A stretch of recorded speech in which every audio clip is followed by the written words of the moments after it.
Un dimanche avant sa passion et sa mort, Jésus entre à Jérusalem d'une manière que personne n'attendait. Monté sur un ânon, il est accueilli avec des rameaux et des acclamations. Mais quelques jours plus tard, cette même ville qui l'applaudissait se retournerait contre lui. Dans cette vidéo, nous allons explorer l'entrée triomphale de Jésus à Jérusalem. Vous êtes-vous déjà arrêté pour réfléchir à la signification de cet événement et à la raison pour laquelle Jésus a choisi cette manière d'entrer dans la ville? Restez avec nous jusqu'à la fin pour comprendre comment ce geste simple, mais chargé de symbolisme, nous enseigne l'humilité, la royauté et le sacrifice. La Jérusalem du 1er siècle était un centre religieux et politique en effervescence. Sous la domination de l'Empire romain, la ville vivait dans un climat de tension constante entre les Juifs et leurs dominateurs étrangers. Les Romains permettaient la pratique de la religion juive, mais exerçaient un contrôle strict sur la population, imposant de lourds tributs et réprimant tout signe de révolte. Les Juifs attendaient avec impatience l'arrivée du Messie promis par les Écritures. Beaucoup croyaient qu'il viendrait comme un libérateur politique, qui vaincrait les Romains et rétablirait le royaume d'Israël. Dans ce contexte, les chefs religieux, comme les pharisiens et les sadducéens, exerçaient une grande influence sur le peuple, mais craignaient aussi de perdre leur pouvoir si une nouvelle autorité surgissait. La ville était également en ébullition à cause de la fête de la Pâque juive, l'un des événements les plus importants du calendrier religieux. Des milliers de pèlerins venaient à Jérusalem pour célébrer la libération de l'Égypte, rendant l'atmosphère encore plus tendue et propice aux manifestations populaires. C'est dans ce contexte d'espérance messianique et d'oppression politique que Jésus entra dans la ville, attirant l'attention du peuple comme des autorités. C'était le début de la semaine de la Pâque juive, et les rues de Jérusalem étaient bondées de pèlerins venus de toutes parts. La foule bouillonnait d'attente, et les rumeurs sur Jésus de Nazareth se répandaient rapidement.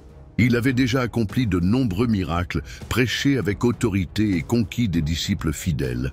À présent, il s'approchait de la ville sainte.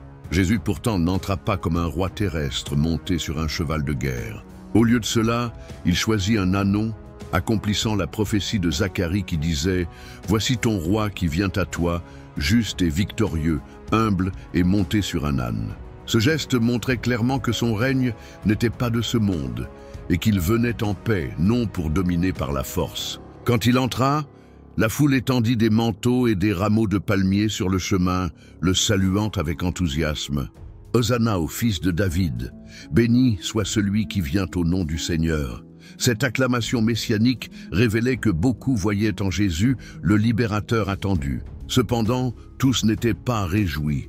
Les pharisiens et les autorités religieuses, craignant de perdre le contrôle sur le peuple, observaient la scène avec inquiétude. Ils se dirent entre eux « Vous voyez que vous ne gagnez rien, voilà que le monde entier court après lui. » La crainte des chefs juifs grandissait, car ils voyaient en Jésus une menace pour leur pouvoir et pour l'ordre imposé par les Romains. Peu après son entrée, Jésus se rendit au temple.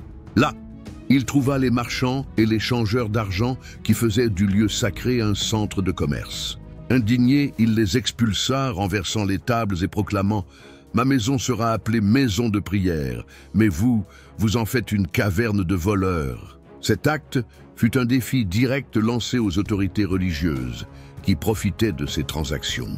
Dans les jours qui suivirent, Jésus continua à enseigner dans le temple, confrontant les pharisiens et les sadducéens par des paraboles et des enseignements qui dévoilaient leur hypocrisie. Le peuple l'écoutait avec admiration, mais la tension montait. Les chefs religieux, déterminés à l'éliminer, commencèrent à comploter sa capture et sa mort. L'entrée triomphale de Jésus à Jérusalem fut un moment d'exaltation et d'espérance, mais aussi de contradiction. Celui qui fut accueilli comme roi, quelques jours plus tard, affronterait la trahison, le jugement et la crucifixion. Cela nous amène à une profonde réflexion.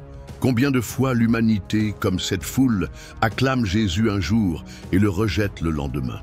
Cet événement nous enseigne l'humilité du Christ, qui, bien qu'étant le roi de l'univers, a choisi d'entrer dans la ville monté sur un âne plutôt que sur un cheval de guerre. Son royaume ne repose pas sur un pouvoir terrestre, mais sur l'amour, la justice et le don total de soi. L'histoire de l'entrée de Jésus nous invite à examiner notre propre fidélité envers lui. Le suivons-nous seulement dans les moments de joie ou aussi dans les difficultés? Sommes-nous prêts à l'accueillir comme Seigneur de nos vies, non seulement par des paroles, mais par des actes concrets? Que cet épisode nous inspire à vivre la Semaine Sainte avec un cœur sincère et disposé à accompagner Jésus jusqu'à la croix, confiant dans l'espérance de la résurrection. Si ce message a touché votre cœur, aimez, commentez et partagez, afin que davantage de personnes puissent réfléchir à cette histoire si profonde et transformatrice.